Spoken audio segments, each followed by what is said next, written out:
Hello everyone, নিয়ে চলে আসলাম আজকে আরও একটা নতুন রেসিপি নিয়ে, চিকেন পরোটা। এটা বলতে পারো সম্পূর্ণ আমার নিজেরই রেসিপি। একটু ট্রাই করলাম চিকেন দিয়ে। তো দেখো, এখানে আমি চিকেনটাকে ম্যারিনেট করে নিয়েছি।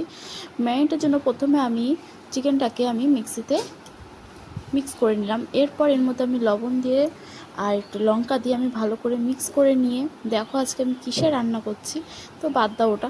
এবার চলে আসলাম কড়াইতে। তখন আমি হালকা তেল দিয়ে প্রথমে পেঁয়াজটাকে আমি ভেজে নিলাম।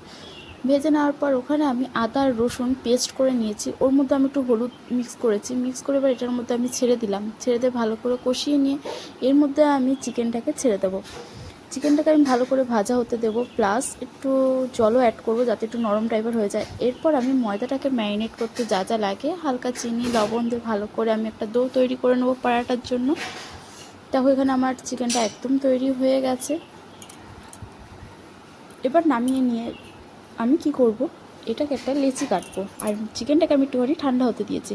ভালো করে লেচি কেটে নিয়ে এর মধ্যে আমি চিকেনটাকে আমি ভরে দেবো। ভরে নেওয়ার পর ভালো করে ঢেকে নিয়ে এবার আমি কি করব, দেখো হাতের সাহায্যে গোল করে নিয়ে এবার এটাকে আমি বেলতে গেছিলাম, কিন্তু না কি হয়েছে, বেরিয়ে গেছে। তার জন্য আমি আর বাদবাকিগুলো বেলবো না, আমি হাতের সাহায্যেই গোলটা করে নেব। অল্প ছোট করে গোলটা করলে দেখতে খুব সুন্দর লাগবে। আর গার্নিশের জন্য আমি একটুখানি ধনে পাতা কুচি করে ওপর দিয়ে ছিটিয়ে দিচ্ছি, প্লাস একটু রসুন কুচি দিলে আরও টেস্ট হবে।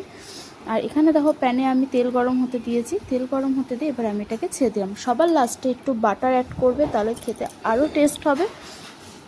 এবার একে একে আমি ঠিক এরকম করে পরোটাগুলো ভেজে নেব।